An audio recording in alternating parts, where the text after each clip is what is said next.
All right, let's get started. Hello, everybody. Welcome to the Golden State Bonsai Federation Golden Zoom. I'm Marcus Janelle. I'm going to be the host tonight.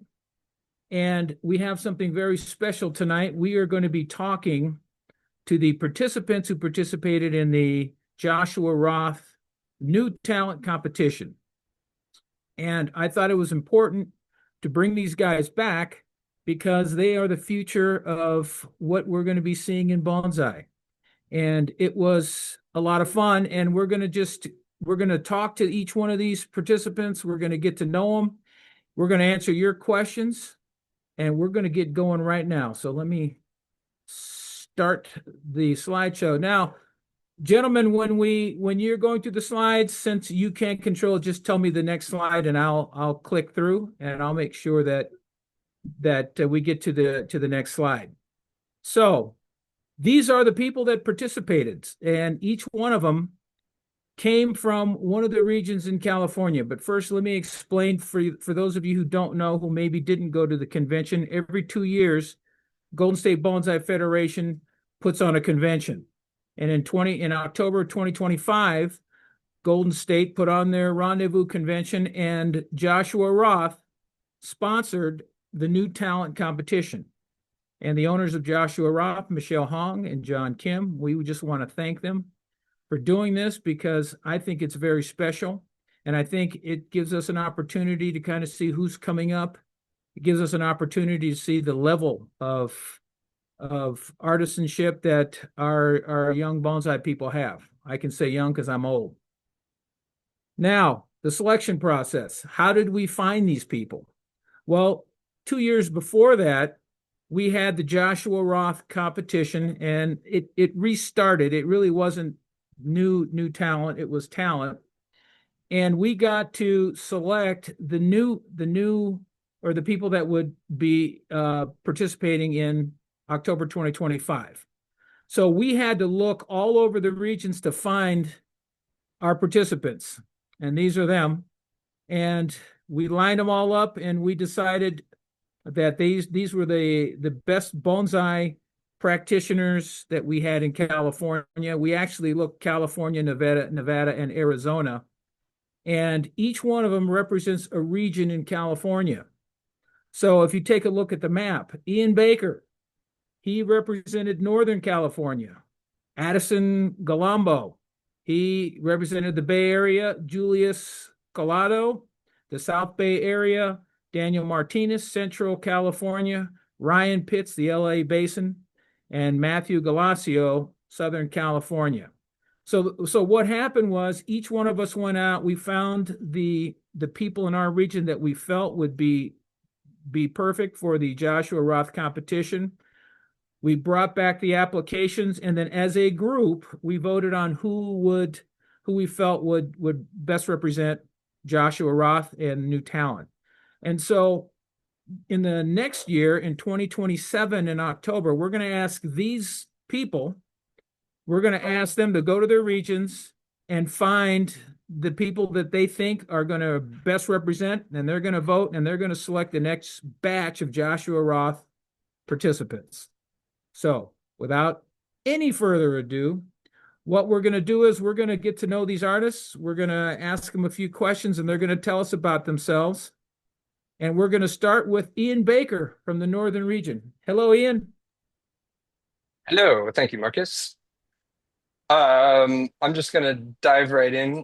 So my first memory, literally one of my first human memories is being in my grandfather's bonsai garden. And that always stuck with me throughout my life. And I sort of made feeble attempts at learning how to practice the art of bonsai through the typical DK books and that sort of thing that only gets you so far. And it wasn't really until I joined ABAS in 2020 that it took off.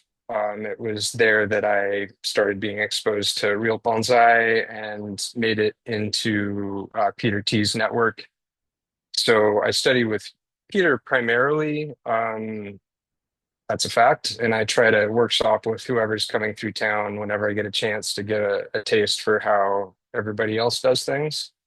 My background is as a greenhouse manager So I do a lot of technical irrigation systems, pest control, water chemistry, horticulture, that sort of thing. And I have a broad range of interests. So I actually have to jump off this call a little bit early, so I'm going to spend just a few extra minutes here talking about reflections. But when I decided to participate in the competition, kind of knew what I was getting myself into, kind of didn't really fully think it through, and spent a good part of the year worrying, stressing about practicing, getting my chops up enough to be able to not completely embarrass myself. And it was kind of incredible how when the day came, my soul left my body, and I just saw a tree in front of me and started doing things to it. Really, that's my one of my biggest takeaways from the competition is that, bonsai is the art of making decisions. And the more you practice, the more adept you are at making the necessary decisions, hopefully good decisions. Often in the beginning, they're not good decisions. And when you do the Rising Star competition, you are, subject to a time limit. 8 hours is not a lot of time to work on a tree.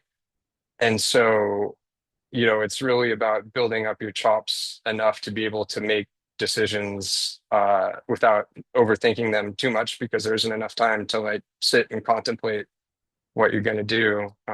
So you have to make those decisions pretty quickly. Hey, Um, if you don't mind, let me back you up a little bit. yeah, The picture that we're seeing, that tree is as rough as it gets. Now, just so people know, the way we picked the trees, we actually played poker for the trees, and you didn't really need to know poker. I mean, my thinking is if we draw them from a hat or we play poker, whatever, you're going to get what you get. Now, when you first saw that tree, what went through your mind? Because that thing is raw. I mean, to be perfectly honest, I didn't have a great strategy because, we had the chance to look at them the night before. I had last pick, by the way, so I got what I got. Uh, and it's really hard to look into a tree that dense and to see your plan, especially in such a short amount of time. I had kind of a funky trunk, and I just thought, well, I'm going to go all out windswept with this. One of the hard things about the material is it's old, it's good material, but not a very thick trunk. And so, doing traditional forms is probably a little bit more challenging. And so I just thought I'm going all in on this to one side and I'm committing to it. Yeah. And now that you've had some time to think about it, is there anything you would have done differently? Anything you would have approached differently looking at that tree? I don't think from my broad approach so much. I think my refined work suffered a bit because at the end I was scrambling and I definitely did not have the time to do as much, delicate foliage work. I wanted to be careful about not cutting too much foliage off because Itoigawa likes to go juvenile. Um, I think that I stumbled a little bit early on in the day, and if I could have made some of that happen faster, I would have had more time to work on the refined foliage work. I'm super fortunate, so I want to give a shout out to Kathleen O'Donnell. She bought the tree. Sorry, rest in peace, Kathleen. She bought the tree and gave it back to me on the spot, so it's a part of my collection now, and I'm super fortunate to have it and to be able to continue to work with it. And mine did revert a little bit to juvenile, but I'm really stoked to be able to continue working on it and developing it with Peter. Would have been cool to win, but honestly, the process of practicing and really bonsai is about the practice. It's about, and I don't mean like literally practice. I mean having like a yoga practice or something where you dedicate time every day to work on the art, and that really the competition really helped me better establish my practice. One, two, it was just rad to be able to work with this incredible group of people and make friends along the way, and to do it, in front of everybody at the Rendezvous.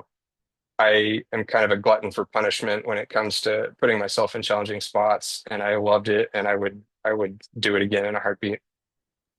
Okay, so can you give some advice to somebody who might be thinking about doing it that may not think that they're up for it? Yeah, I mean, it's hard to say like exactly where your sort of technical skill should be when you commit to this. There's kind of you need to be far enough along to be able to, like I said, it's about making decisions on the fly, and having worked long enough, a few years on the process of making decisions quickly. But it's kind of a give and take. Like you need to have a little bit of that experience, but you need to have a little bit of the naivety to like commit to the competition, and commit to the practice without thinking too much about what could happen if things go wrong. I mean, it's kind of a vague answer, but that's the way I feel about it. So we'll go to my last slide real quick. I actually have moved, so I no longer live in Davis. I'm living up on the Bear River near where I grew up, Dutch Flat area up in Interstate 80. And it's an absolute gorgeous spot. In terms of my future with bonsai, like my main commitment is to my personal collection, which by the way, I'm down to 50 trees from 200. Thank you very much. Part of the process has been moving, helps you whittle down your collection, but coming to terms with not being able to work on so many trees is it's really important, and a lot of people have to figure that out, or everybody does at some point.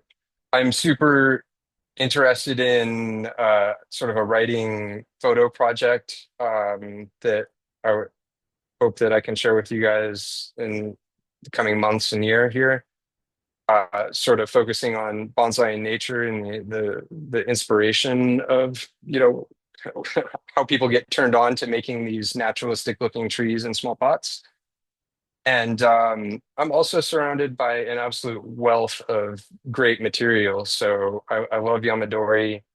I'm I'm definitely not trying to make it my sole source of income, but I want to bring some of this material down, and share it with people.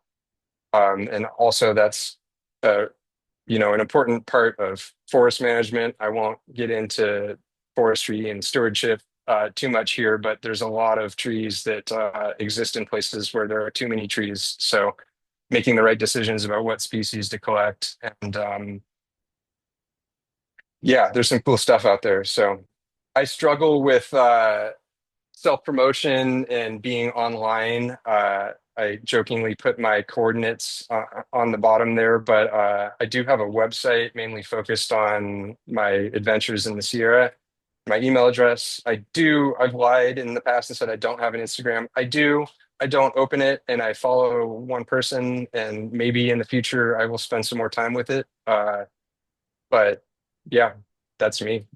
So what is your Instagram? At Bonsai Yama? Bonsai Llama, yeah. At Bonsai Llama. Perfect. Well, Ian, thank you very much. And it was great that you're able to share with us your experience. If you can hang around, please hang around. Another 10 minutes. All right.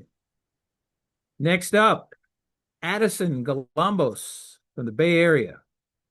Addison. Woo! Yeah, thank you. For any of you that don't know me, my name's Addison. I live in San Francisco and I work full time, but I'm doing bonsai on the side. That's my weekend kind of warrior activity. And I really have a goal of trying to get good at styling. I want to not do bonsai professionally, but uh, get to a professional level in styling and polish of my work. So it's kind of my goal right now. Outside of practicing doing bonsai, I'm the president of the East Bay Bonsai Society. I also started a podcast about 6 months ago called the Bonsai Builders Podcast. So I'll talk a little bit more about that. And then I'm studying with Adam Toth in the Bay Area, and then Ryan Neal as well as Sam Tan to improve my bonsai skills. And yeah, you can follow me on Instagram at Teeny Trees. That's where I post kind of pictures of my work and updates and things like that. This was me at Joshua Roth. Oh my gosh, that was a marathon. I was sweating. I was definitely sweating. I drank some caffeine in the middle, so I was getting even like kind of jittery at the end. It was intense. But it was an awesome experience. I had a blast. I um, yeah, kind of came in and executed and had a lot of fun. I was really impressed by everyone's work. I think the thing that blew me away most was the change in quality of the tree stylings, at least from my opinion, from the previous year or the previous competition to this one. I thought the general quality of the work leveled up so much, and that really took me by surprise. So yeah, I was happy that I got to execute on this tree. One of my good friends, Lisa Harper, actually purchased it, and so she's got it in her collection, and just started flushing out for this year, and it's looking great. So I'm really excited to hopefully transition it into a bonsai pot, and then keep developing the tree over time. So maybe we'll see it in the PBE one of these days.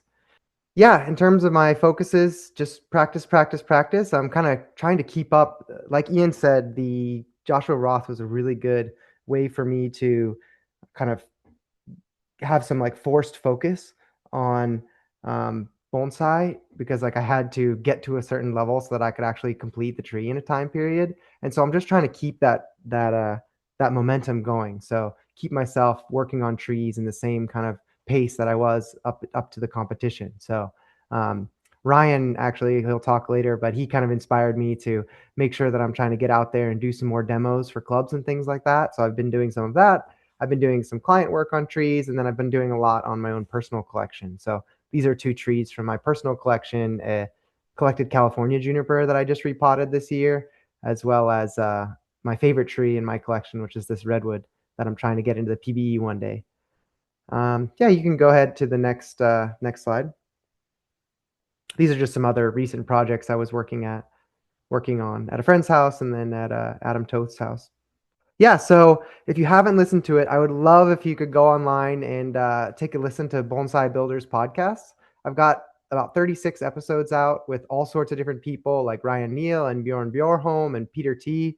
So there's a wealth of really awesome episodes. And I'm posting a new one this Wednesday. It comes out every Wednesday, and it's on Spotify and Apple Podcasts and YouTube. So you can just search the Bonsai Builders podcast in wherever you listen to podcasts, and it should show up. And then let me interrupt you real quick. You've had Ryan Neal, Peter T, Bjorn.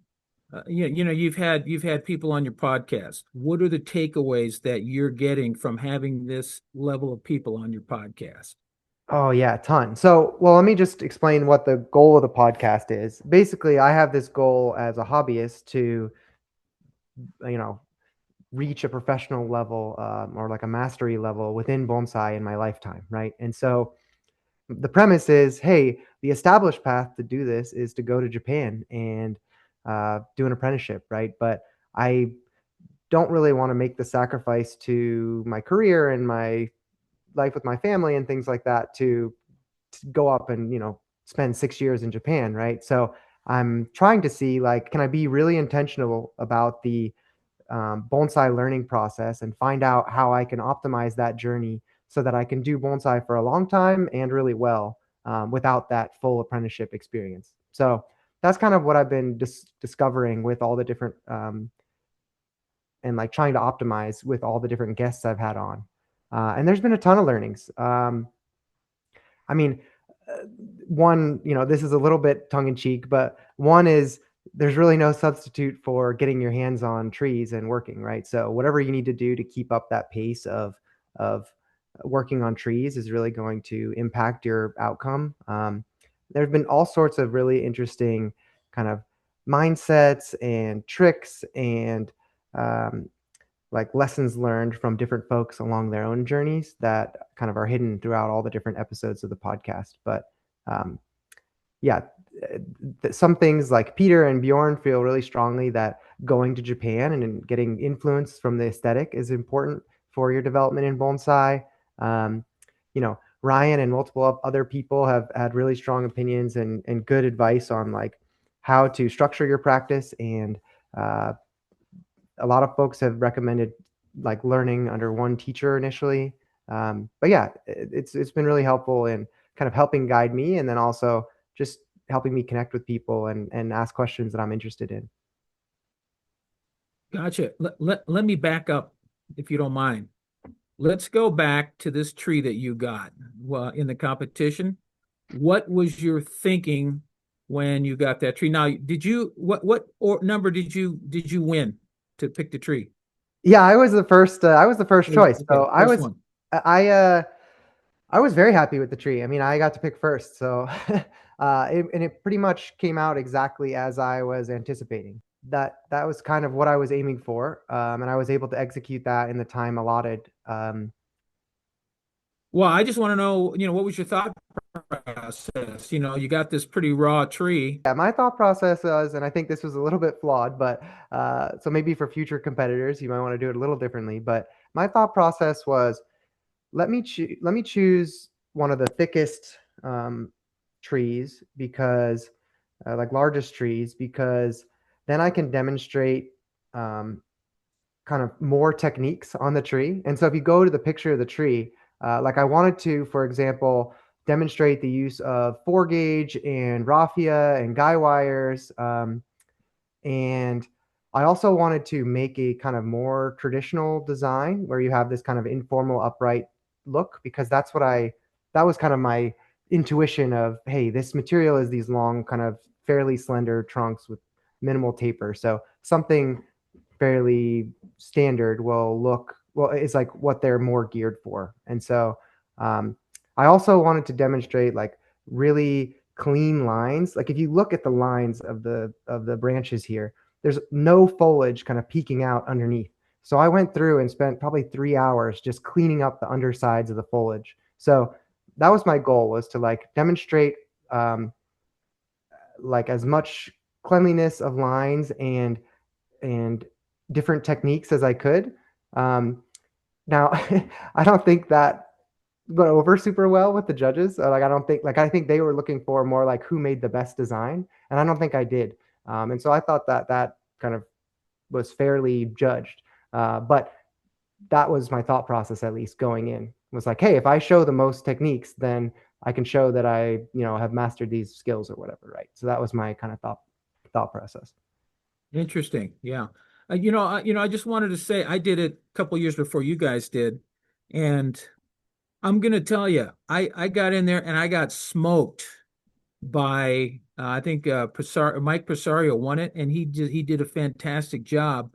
I thought I knew bonsai, but until you get that pressure and until you get a raw piece of material like that and you have to finish it, it's a whole different ball game. I mean, if I'm sitting at home and I've got time, no problem. But it's the pressure, I think, that you just can't recreate at home. And that was the difference for me, is the pressure and trying to hurry up and make decisions. But it sounds like you had a plan, which I didn't have when I went in. So Yeah, I good mean, for I you. actually bought some similar material, and the few weekends before, I styled those. So I was feeling pretty comfortable in being able to finish the tree in the time allotted. Yeah. And then I also set myself a goal. I learned that I was accepted for the competition, I think 22 weeks in advance. And I said, okay, I'm going to style one tree a week until the competition. And I was able to keep up with that. So that was kind of my preparation, because whenever I saw the other competitors, I felt like before I had gotten that practice in, like I would have just gotten torched. So I felt like I was way behind, and I needed to put in a lot of work to like be able to compete at the level of the other competitors that we had. So yeah, and I was happy with what I did, and I learned a ton. So it was a really great experience and a great kind of whetstone to help me push myself to improve. Great. You can skip over the podcast slide. And then I've also been really interested in water. I'm not going to go into this too much. I want to give everybody else time to chat. But, I'm just on my podcast. I'm doing some studies and research and releasing episodes related to water chemistry, and trying to describe in a little bit more actual analytical sense what should I be looking at in my tap water to determine whether I need to treat it or not. So that's the water study. And then you can go to the last slide. the other kind of side quest I've been doing is I put together this website called bonsaichop.id. The idea is you'll be able to upload a photo of a bonsai pot chop and then get a recommendation as to who the maker is. So if you go to that website, right now it's in a data collection phase where I'm hoping people will upload photos of their pot chops like this to the website so that I can train my model to actually make it more accurate, because currently, like with my current approach, I need more data before it actually gets good enough to kind of publish. But yeah, that's what's going on with Addison. Awesome. And how can people reach you?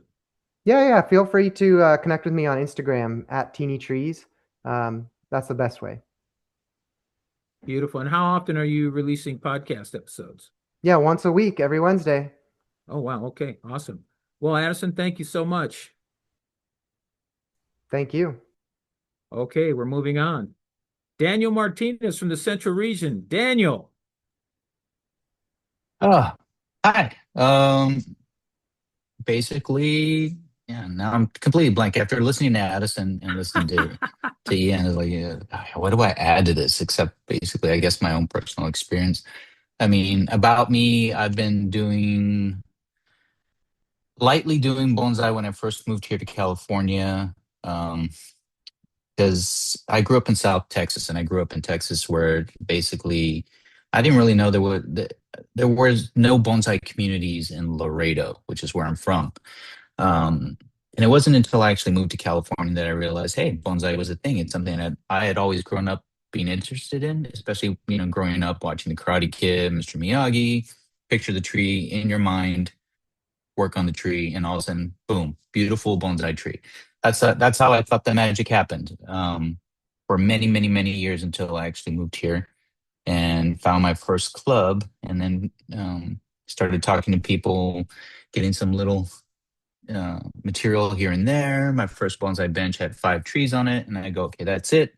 That's all I'm going to work on until I can get a good idea. I'm not going to get any more than 5 trees. 80 trees later, that didn't work out, but it wasn't actually until about 2014 that I first went to Portland, Oregon, and for my wife had a psychology conference, and we had some extra time. And so I was like, hey, I've been watching this bonsai guy on YouTube. He's, very popular. He's the it guy. He's got a website. He's close to here. You think maybe we can go out and see his thing? She's like, yeah, let's go on. Let's go on our free day. We have a free day on Thursday. So I went to his website, got the phone number off of the bottom of on the footer of the website.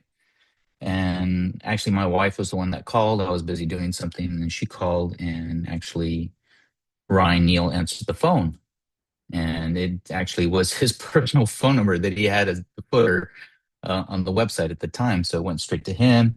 He answered it, and she goes, "Is this Ryan?" And I was like in the background going, "What?" My ears like perked up, and I started getting all fanboyed out, like, "Oh my God, it's Ryan Neal!" And so we set a time. He said, "Yeah, I'm in town. If you have time, you're welcome to come." So we actually went out to his garden and looked around, and that's when I decided, hey, this is how I want my trees to look. And I saw his trees. I was completely blown away by his style, by what he was trying to accomplish as far as from his training in Japan and then bringing it here to the United States and using more of our native material to be bonsai, American bonsai. And it was just fascinating to begin studying with him. It was like within the next year or so, I was able to get into his intensive programs with the juniper series, and then I did pines, and then I started doing some advanced concept courses with them and stuff like that. Over the years, I still go study there with him now, but in between there, I've supplemented my training with Todd Schleifer, Jonas, and a couple other people within in the California community. And it's just basically it's I I'm trying to stick within a certain lane of type of species that I want to work on. There's so many out there to have, and it's always thrilling to look at a maple and go, oh man, that maple is beautiful, or oh, this pomegranate is beautiful and stuff like that. But I don't have that capacity to work on so many different type of species and keep track of all the timing and work for them. So I've basically focused on junipers and pines. Those are actually my top two species that I love to work on and I focus mainly on. Olives are really cool. I don't have that many anymore. I've been kind of, when I do get some, I style them and I sell them. Redwoods, I absolutely love. I got some really nice killer redwoods. Um, and then one of my special trees that I have in the garden, in my background right here is a Texas ash juniper. So it's kind of a unique species of juniper. The foliage can be kind of spiky, but when it becomes mature, it's very soft. And it's very green and very delicate. Um, it's very nice. And then I bought myself a really nice juniper on my last, when I kind of graduated Junipers 3 with Ryan Neal. It was my gift to me for those 3 years of doing junipers. It's a really nice Rocky Mountain juniper, and worked on it for 2 years with him and got into a nice Tom Benda pot. It's up on my site. You can always follow me on Instagram at My Bonsai Journey. And when I originally created that Instagram handle, it was basically is like when I first started, because everything about starting was like, if you go back to the beginning, you'll see how I progressed from, like being happy with very little and then just kind of slowly getting more and more detailed in my work and how I wanted my trees to be and how I wanted those trees to look. And basically that's it. So, when I went into the competition, I went to the competition with like, okay, what have I learned? How can I apply this to this one day of work? How can I get into this tree and look at it? I think I picked second right after Addison. So I was kind of sweating like, oh, is he going to pick the one I think I already wanted? And he kept looking at it and then going back to another one and then came back and looking at the one I wanted. So it kind of like when it was my turn, I kind of like, I went straight to the one I wanted and I picked it and I said, that's it. That's the one. Doesn't look like much in that before picture, but when I got in there, I kind of saw a lot of the healthier foliage, all the really good foliage was up at the top. So I went for a very tall, elegant tree, something that gave more of a feminine feel because the trunk was fairly similar all the way up. But I like the line that I chose. And that's basically how I started. When I first started looking at a tree such as this, I look at the line. I look at the line of the trunk from base to tip. How is it going to flow? How is it going to move? Do I need to put a little bit of movement here or there? Where's my main branch going to be, that defining branch that kind of determines the movement? When I look back at after pictures like this, I'm like, I could have done this. I could have done that. But I think the whole day was kind of just very stressing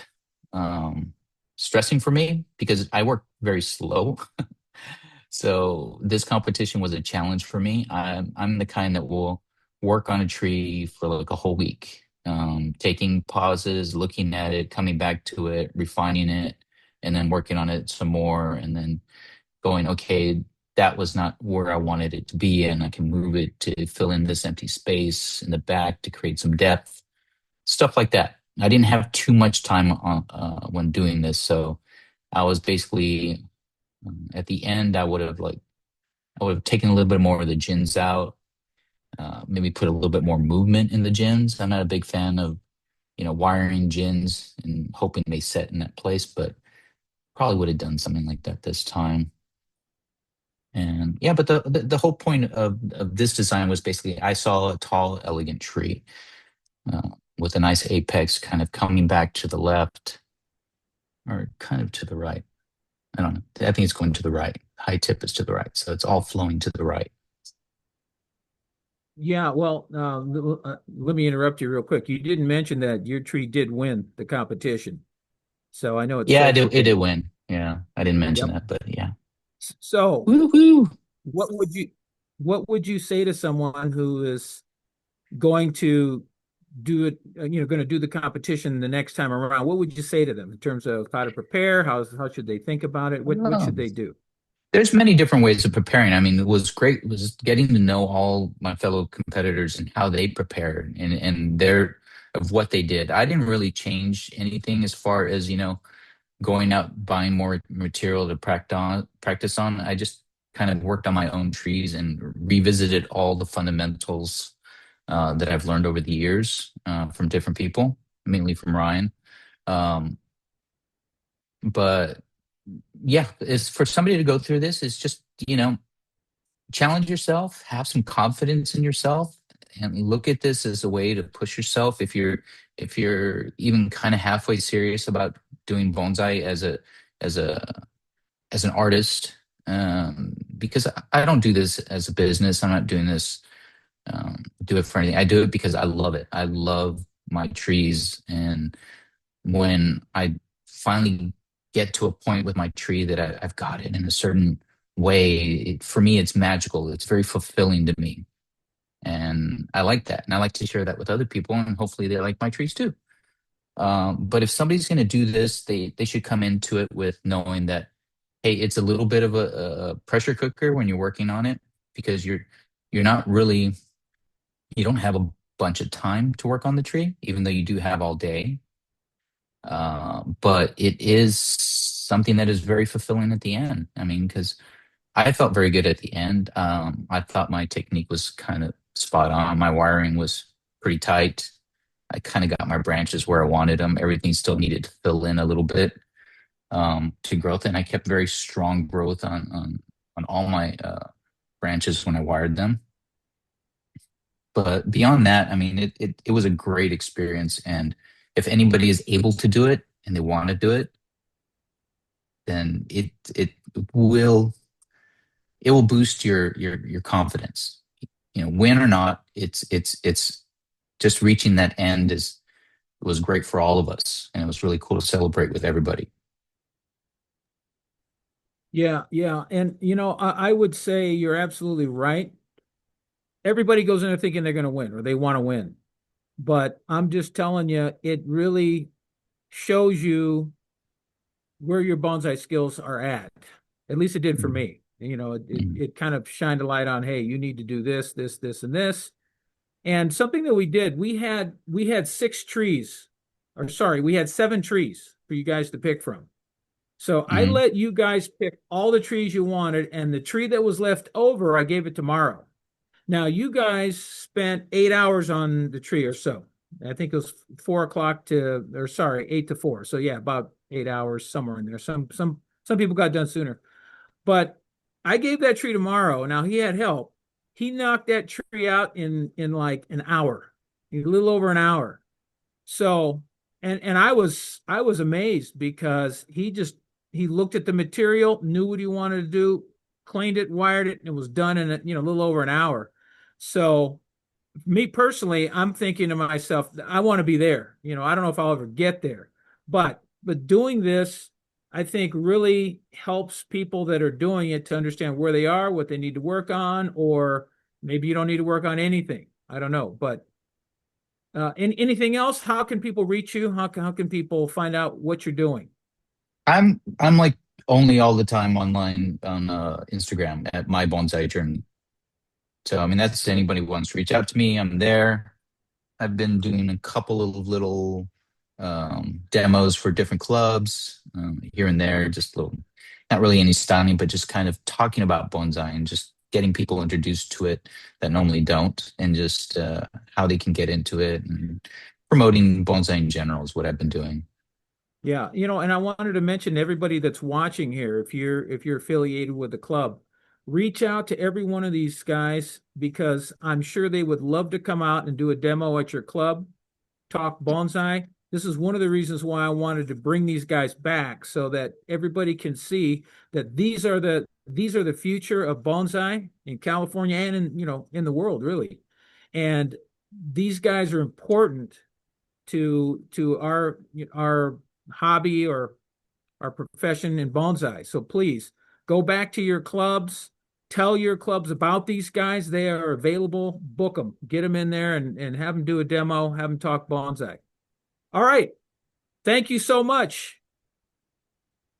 All right, Welcome. we're gonna move on.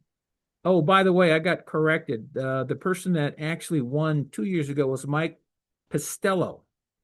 So he's a long ball hitter. Let me tell you, he was good. I gotta bow down to him. So all right, we're moving on. Julius Clado. Hello, Julius. Hello, everybody. Tell us Hello. about yourself. All right, I'm Julius Clado. So I'm started bonsai 2021 after my training in the army. So I'm trying to find a hobby, and then I learned about a bonsai sale in Marin, and then I went there, saw some trees. I got a black pine that I still have until now. It's from Chris Ross. So after that, after I attended that, they invited me to come over and join their meetings. And yeah, so I did, got interested with it, and then after a few years with them, they told me that there's this Joshua Roth, Rising Stars competition, and they asked me if I would be interested with it. So I didn't know anything about it, and then they said, "Oh no, you just have to put up your pictures and your works in there, and then they're gonna decide if you're gonna be eligible for it." So I was like, "Okay, why not?" So I did it, and then I got selected to represent, and then um ever since I've been trying to work on my skills. I've been working with Samson Adina. So I also met him from the Shohin show in Santanella. That's why Santanella is a very important part of my John's bonsai journey. And yep, after that I've been a board member of the Bonsai Marine Bonsai Club. Right now, I'm more into the restoration of neglected and almost, almost dead trees. I don't know. I don't know. There's something about it that, I mean, I'm seeing a trend that there are people who collect so much, and we cannot take care of them as much as we could in our lifetime, in our efforts and whatever we do, because a lot of things happen. So a lot of important trees, a lot of important specimens get neglected through time. And I've been an advocate right now of trying to find these trees and trying to make something out of it. I don't know. It hit me different. So I've been visiting a lot of, well, not a lot, but those who invites me in their gardens. But I see a lot of trees with potential that um they're just not maximized. So that has been my advocate right now, trying to revive them and make them, what do you call that? Revive them and make them better trees. Let's go to the competition. Now, this is the tree you got. Hmm. What number were you anyway in the selection process? Just out of curiosity. I You think remember? three or four. Three or Number four. 3 or 4? Okay, so you were Mm-hmm. kind of in the middle. Kind Tell of us, in the middle. what were you thinking when you got the tree? Tell us what happened. I was really surprised with the selection process. I thought it's gonna be like a draw of cards or something, but when we had to do poker, I was wow, I was surprised that um we had to do that, but yeah, and then the selection process, I had trees that are like a mother and daughter material. So I was like I saw that small tree at the lower part. Like maybe I can do something with that and make it work.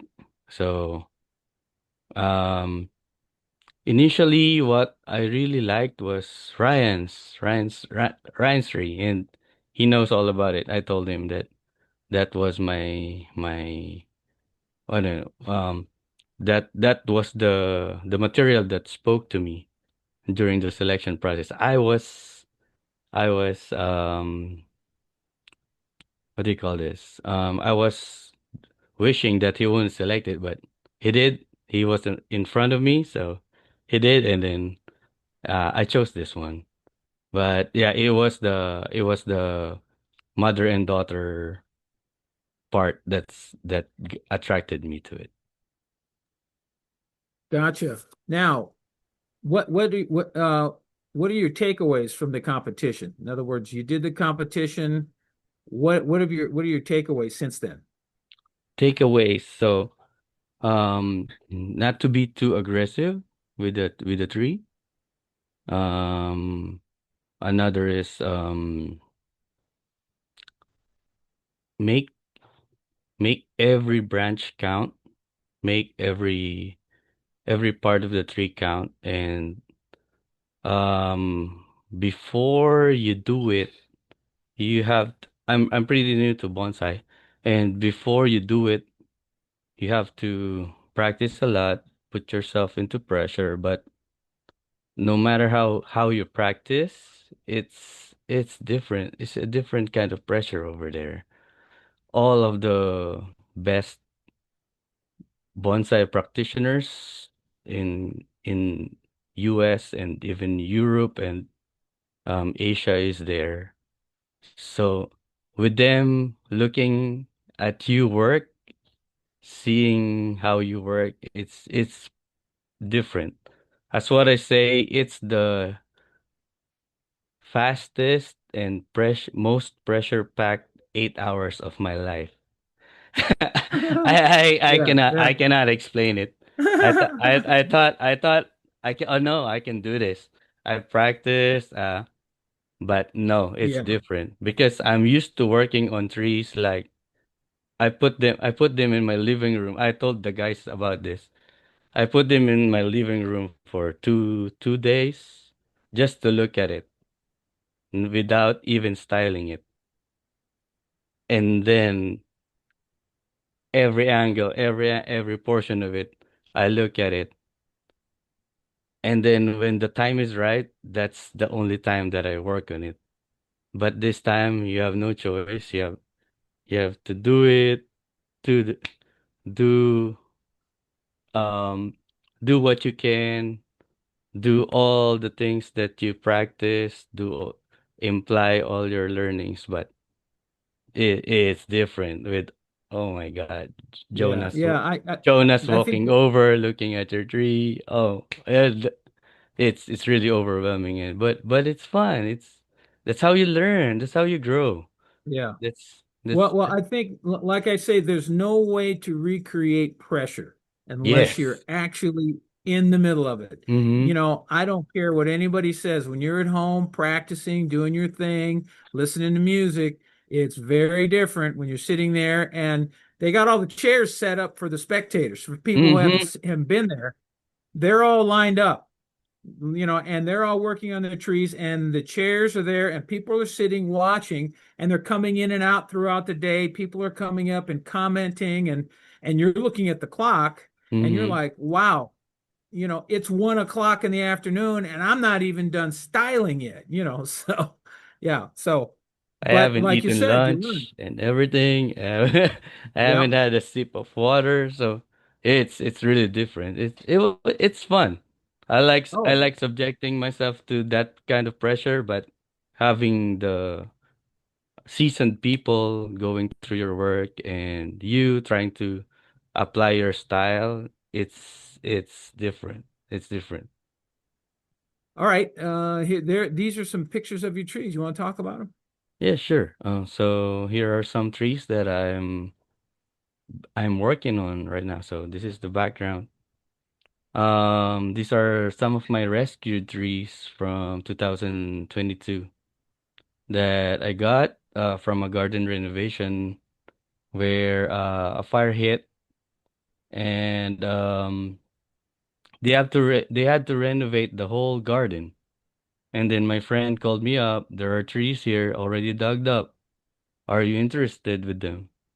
So I went there, picked them up, and um just to give you an idea, I started August 2021 and this is December 2022. I didn't know what I was doing at all. And then I just, all right, let's go. I'll do it. I'll take it. And then I planted it. This was it's March 2024, how it's going. And October 2024 was when Samson Adina came to my place and we started trunk selection. Hey David, that is a boxwood. That's a common boxwood. That's your common hedge. Yes. So we started the branch selection and so this was my um 2 weeks ago or a week ago. A week ago's work with it. So yeah, it just shows how um my transformation from it's not just your skill, it's also about um your love with the tree. It's how you I mean, look at that. Look at December 30, 2022. The nobody I didn't even think it would survive, but I was trying to gather bonsai materials during that time and then yeah, trying to all right. So this is the other one. So these are two. These are two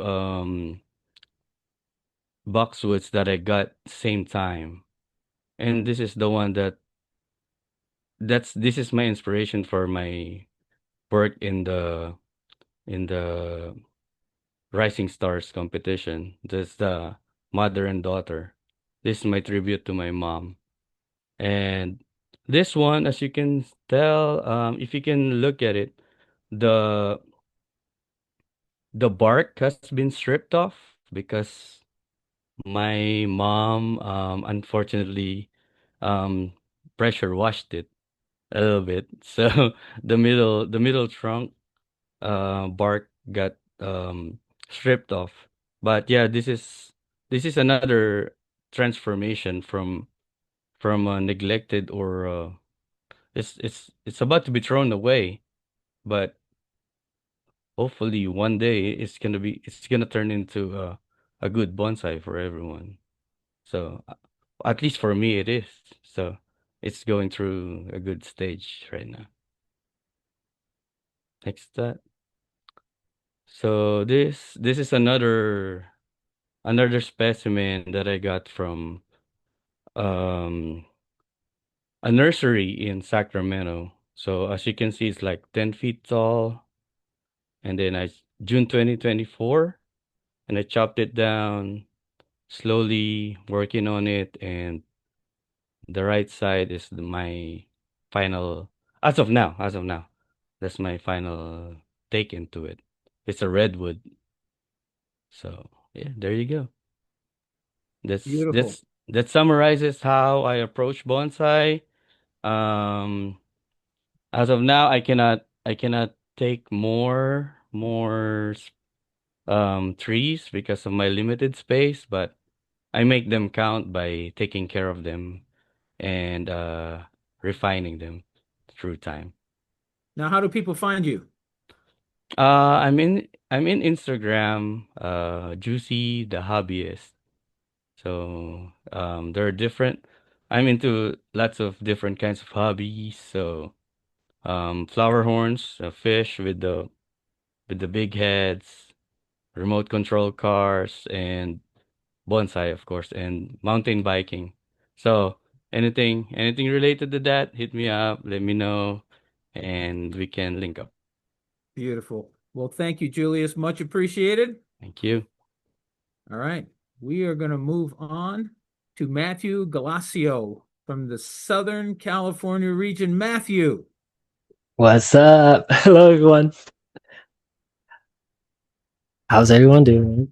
Hey, they're Woo. doing fantastic. And I just want to say, Matthew was one of my favorite guys at the competition because he has a Datsun 280Z. I have a Yeah, Datsun 240Z. So he's my man. He's my main man. So, anyway, I digress. man, Matthew.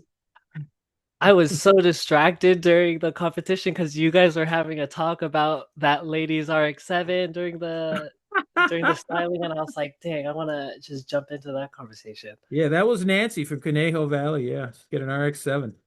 That's crazy. Anyway. So cool. Anyways, I am from San Diego, California. I started bonsai in 2020 as a hobby while we were stuck at home during COVID. And then I wasn't affiliated with a club until I joined the San Diego Bonsai Club in 2022. That was where I met Fred Miyahara, and we ended up making a deal where I would come and do work on his trees, and he would pay for my workshops with Julian Sai. So Julian became a really prominent teacher in my bonsai career, and he's someone I look up to a lot. Like it says on the slide, my work's been displayed most recently at the 2024 PBE and the 2025 John Naka show that I was grateful to be a part of alongside Ryan. I currently work as a garden craftsman building Japanese gardens here in the US under my boss, who was a former garden apprentice, and his oyakata, Hiroaki Eto from Kitakyushu, Japan. We go to the next slide and we can talk about my tree. So I was second to last pick. So I had like 3 trees to choose from. I didn't really look at any of the trees prior to that. I was kind of going into it. I was thinking like, the tree that I get is the tree that I get, and I'll try to do what I can with it. But of the 3 that were left, I was looking for one thing in each of the trees that I could sort of create the whole design around. And for this tree, if you look at the picture on the right, you see that gin that's sort of in the upper middle section of the tree that like comes forward and it loops around. I really like when foliage can interact with the deadwood of the tree. So I knew that was a focal point that I wanted in my tree. So I ended up doing my design around that. It becoming a semi-cascade was kind of just organic. The branches that were usable were long and leggy, so I kind of wanted to use as much of it as possible. If you guys were at the dinner, one of Morrow's critiques was to raise the apex into a smaller shape to reflect a more feminine silhouette. But like I said, like my style is like I really like to see the foliage and the deadwood interact, and I wanted to sort of have it peek out from the top of the apex. One of my favorite trees is in a garden owned by Yura-san, and his most famous tree is called Fujin. And if you've seen this tree, it's got like this incredible deadwood that starts sort of like in the middle of the tree and it like goes up above the apex of the tree. It's an awesome tree. But I mean, that's the sort of feeling that I was trying to replicate here with this tree. But yeah, I didn't get to do the post competition episode on the Bonsai Builders podcast, but I had a great time with everyone, and sharing the stage with these great guys was an honor. So what are some of the takeaways that you took away from the competition? you know, one of the things that I've learned from Julian, or something that I've had to really unlearn in my own skill set, was to not style to a silhouette, to always give your trees the best start by giving it the best structure. And that's sort of something I've learned to see, is that the best structure always creates the best trees. It's kind of hard to go into sort of this contest with that idea in mind, because you don't really know what the judges are looking for. Sometimes the first styling where you have a really solid structure, the tree doesn't look as good. So finding that balance between creating good structure and still making the tree look good is sort of what I took away from the competition. Now, the picture on the left, I mean, all the trees were just rough. And what, you're looking for the structure. What do you do to find the structure when you gotta, basically you have a mess here that you gotta handle? For me, there's like a lot of rules that you can follow. There's like a lot of conventions that you can follow, and sort of start with a formulaic sort of process to style or start a tree. I think I talked about this in the episode we did before the competition, but I was trying to find a flaw or something, a focal point that I could base the design around. And then just my sort of way of how I approach trees is just kind of start working and see how things work out, and then cut things out afterwards. Like I was saying in the podcast episode, I always ask myself, and this is something that I got from work, is does this bring me joy? And it comes from this concept of tokimeki. And it's something that, if you've seen this Netflix show where this lady, I'm blanking on her name, she goes to people's houses and she helps people organize their things. She asks Marie them, Kondo. yes, that is her. I do the same thing when I approach my craft. It's when I place a branch, does it bring me joy? Do I like it here? If it doesn't, then I have to change something about it, whether it's raise it, lower it, bring it in, extend it, elongate it, cut it off. This is probably, but is the photo on the left what Matthew started? Yes, that is the photo that I started with, and then that was the final product. Perfect. All right, you got some trees here. You want to talk about them? Yeah, so this is some of my work, some of my gardening work, and some of my bonsai.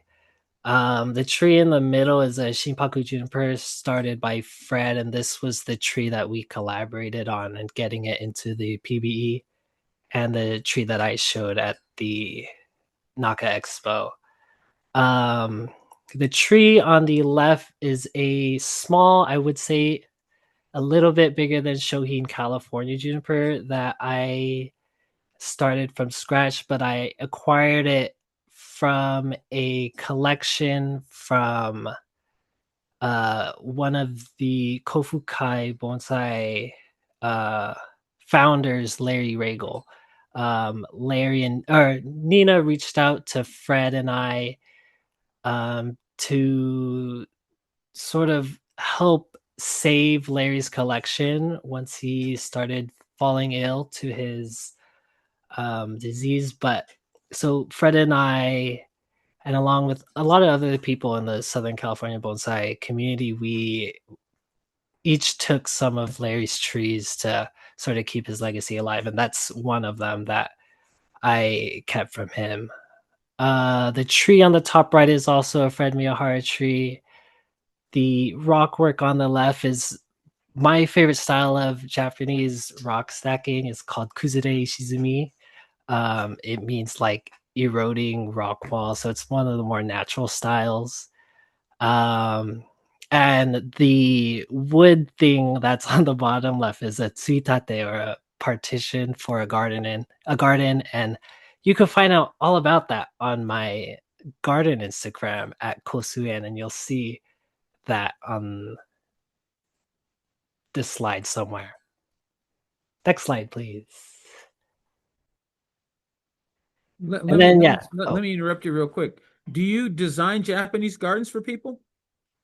I don't do the designs. My boss does. I do a lot of the heavy lifting work. Well, we all do. We all contribute.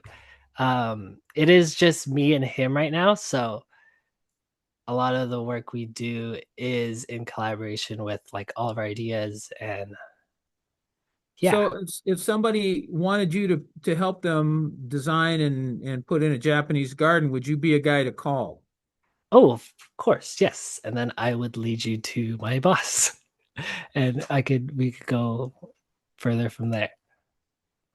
Great. So these are some more of my trees. I just wanted to show progression. I believe for both of these trees, the left pictures are from 2024, the middle is from 2025, and then the right is from this year. I just wanted to reiterate the thing that Julian taught me, is that a good structure will always create a good tree. And I think these trees are sort of proof of that. And yeah. Okay. So top one is the California juniper. The one on the bottom is a Japanese black pine. Gotcha. Quick question for you on the California junipers. How do you keep the foliage so dense? Because sometimes they want to go leggy, you know. I don't know how this tree has been keeping its foliage so dense. It is showing signs that it's probably gonna elongate. I feel like all Californias eventually do. But it was just not a tree that I wanted to submit to grafting right away. I kind of wanted to see what would happen with the foliage. So this is only 2 years in on its bonsai sort of journey as a tree. So I'll keep you updated on how to keep the foliage small if it does end up staying small. Perfect. Well, great. Again, how can people find out about you? You can see my bonsai at Bonsai Anak, BONSAIANAK on Instagram, and you could follow the progress of my garden build on Instagram at Kousui, KOUSUI.en on Instagram as well. Beautiful. Well, Matthew, thank you. Thank you so much. All right, moving on. Ryan Pitts from the LA Basin area. Ryan. Hello. That is a picture of me. Go. Talk to us. So, yeah, I'm Ryan Pitts. I'm based in Montclair, California. I kind of got my start in bonsai in 2019. I bought one on a whim as a gift for a friend of mine when he got a new house. It was a housewarming present, so I bought my friend one. I bought me one, and then he killed his, and he doesn't even have the house anymore. But mine's still alive, and I got hooked and kept going. So shortly after that, I think in 2020, I found David Wee from Bonsai Jidai in Chino, and I kind of hooked up with him and studied with him pretty intensely for the next several years. And I became the president of the Chino Bonsai Club, which David is a sensei of. For a while, my term was up at the end of last year. And now I'm co-chairman of the John Naka Memorial Exhibition with Julian Tsai, which is something I'm very proud of and hope to see progress into the future. And I'm also right now focusing on my personal bonsai business that I started, Apex Bonsai Studio, and I do mostly private collection work and like one-on-one sessions with people that want to improve their collections or need a tree cleaned up for a exhibition or something like that. And I do demos and workshops for clubs, especially around Southern California.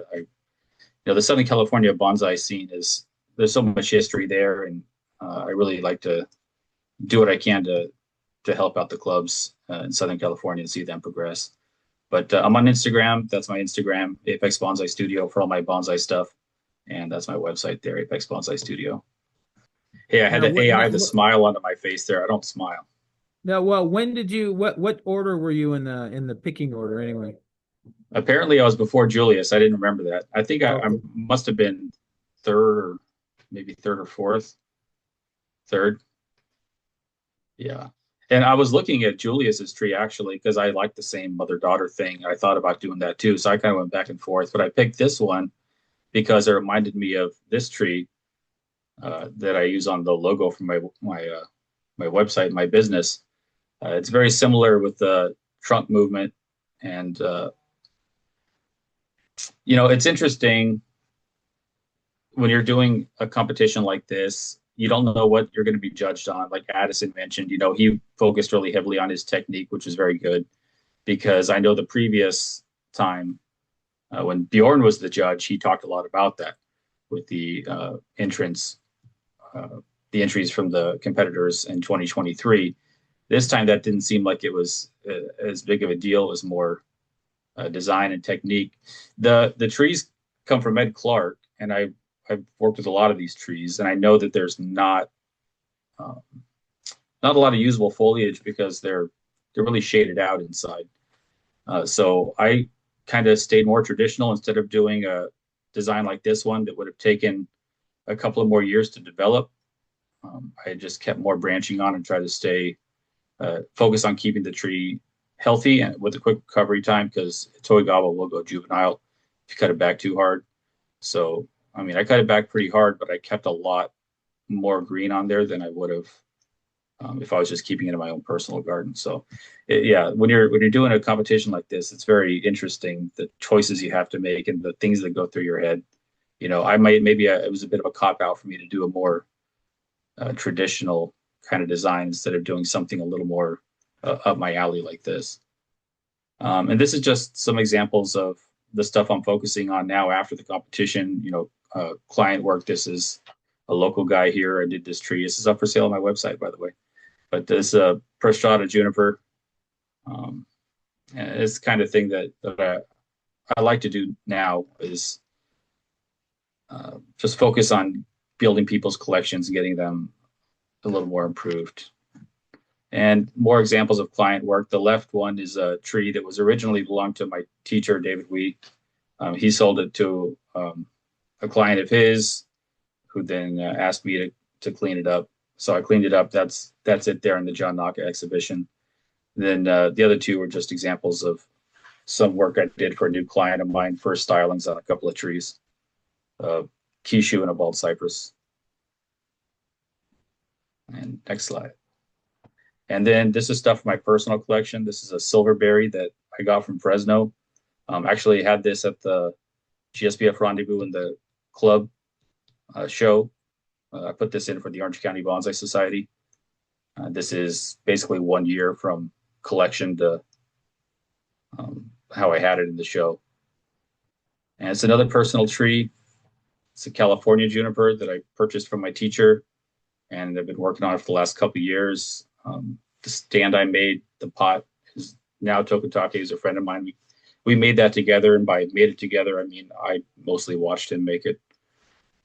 But that was also in the GSBF club show for the Chino Bonsai Club. And this is another personal tree of mine. This is a tree I got. I think I got it right before I met David. So I bought this tree before I knew what I was doing. And over the next 6 years, I've been getting it to this level here where hopefully I had it in the John Naka show last year, and hopefully I can have it in some other exhibitions soon. But this was my tree that kind of taught myself everything on until I learned with David. And just a couple more things from my personal collection. This is the tree that's behind me on the left. And it, like I said, it was a very similar kind of trunk movement to the one in the competition. So when I picked the tree in the competition, I planned to do something more like this, more thin and sparse and upright. But then I decided I wanted to keep it safe and not have somebody buy a tree that might go juvenile. And so I kept a little more and did a little more traditional, just informal upright style with it. The middle one is a Utah juniper that I bought from Tom Vong. That's just first styling from Yamadori. And then the right one is a dwarf guava that I bought from Southin at the last nationals, and I've just been upkeeping. And then I think the next slide is about the Naka exhibition. So that's, besides the client work and the Apex Bonsai Studio stuff, this is my main focus right now, is the Naka Memorial exhibit. This used to be the Nampukai show. And Matthew was gracious enough to be a juror for us last year. And this year we have Fred Miyahara from San Diego as a juror, along with Caroline Scott and Seth Nelson and Julian and myself. So it's a juried show. The trees themselves are not juried in the exhibition, but the entries are juried, just like the Pacific Bonsai Expo. So to get your tree, it's a pretty small show, about 30 trees, but it's 30 very high quality trees. So the entries for that are open right now. They run through June 15th, and then the show will be in Little Tokyo and Los Angeles on August 22nd and 23rd. And we could use more entries. So anybody watching this wants to have a tree in that show, you can go to nakamemorialexhibit.com and find out how to submit your tree. And if any of my other fellow contestants here have trees to submit, dinner's on me when you come down here. What's the deadline for entering a tree? June 15th. Oh, I see it. Perfect. And how many essentially is it in the one room? I've been to it before. Do you use that one room? And is that where the exhibition is?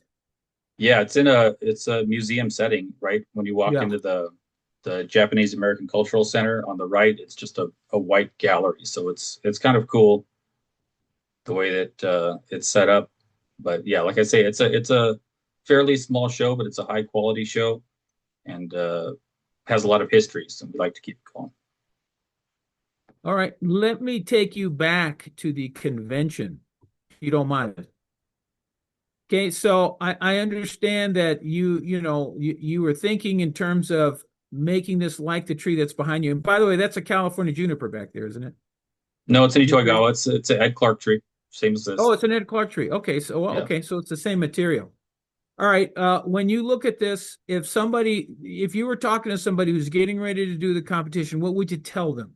You get this tree, and like you said, there's a lot of stuff that's just not growing on the inside because it's been shaded out. What do you tell them? Well, it would depend on their level, I suppose, on what kind of advice I might think they need. But the main thing, and when we did the Bonsai Builders podcast before the competition, Addison kind of asked this question too. And what I said then was, don't over clean the trees, because, like I said, I work with a lot of these Ed Clark trees, and, they're grown fast and bushy so that he can get growth on them. And because of that, they're shaded out inside. And so a lot of the foliage is not super strong. A lot of the foliage of my tree was really, really gray. You can see the finished product. It looks really dense in the upper right. That's because that's the only green spot on that tree. The rest of it is kind of a dull gray, where it's been shaded out. So that's another reason I kept so much on there. But yeah, my advice for people who are having a hard time styling a tree or don't know how to get started on a tree is always, well, just find the front first, right? That's what I do. Before I clean anything, before I remove anything, I spin it around. I find what is a good front, what is a good angle, and then just remove anything that doesn't work with that front. If you got branches sticking straight in your eye out of that front, well, then you could probably get rid of them, and that's some place to start at least. Now, you and I have trained with David, and David he's pretty well known. My question for you is, what are the takeaways that you've gotten from, from working with all these different bonsai people like David and all the other people you work with? And really, I want you to talk to new people that are watching this, that are thinking about getting into bonsai. What is it that they need to know so that they can eventually get into this competition? Well, you got to know the basics, right? And I think that what Matthew was saying about structure being so important and not designing to a silhouette is a huge thing. And if you're going to learn bonsai and you know that from the beginning, you're in a lot better shape than a lot of people, because you're going to spend the next who knows how long unlearning what it is you've been doing the whole time, right? And there's, that's a personal preference in some ways of what it is you like your trees to look like. But I think that Matthew is correct in that the trees that look the best are the ones that are styled with the structure in mind first, and then you build off of that scaffolding. And the tree is actually more sustainable that way. And that's something I've been talking to a lot of my clients about lately, is kind of unlearning that sort of mentality that they've had. And even for myself, I've had to unlearn some things and go about it differently.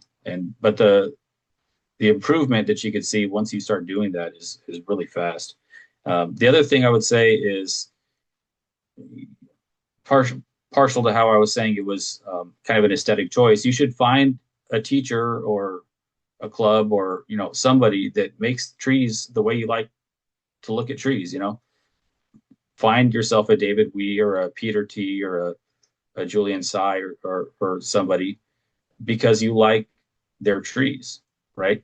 Why bother learning from somebody if you don't like the way they do trees? So find somebody whose style works with your personal taste, and you're going to be happy with your trees, because your trees are probably going to look like theirs. Awesome. Well, you know what, man, we've been going for over an hour here, and let me see if I can get everybody else in here.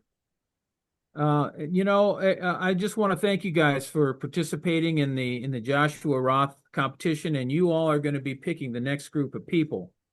And we'll fill you in on all the details, and that's going to happen at the next rendezvous, which is going to be in October of 2027.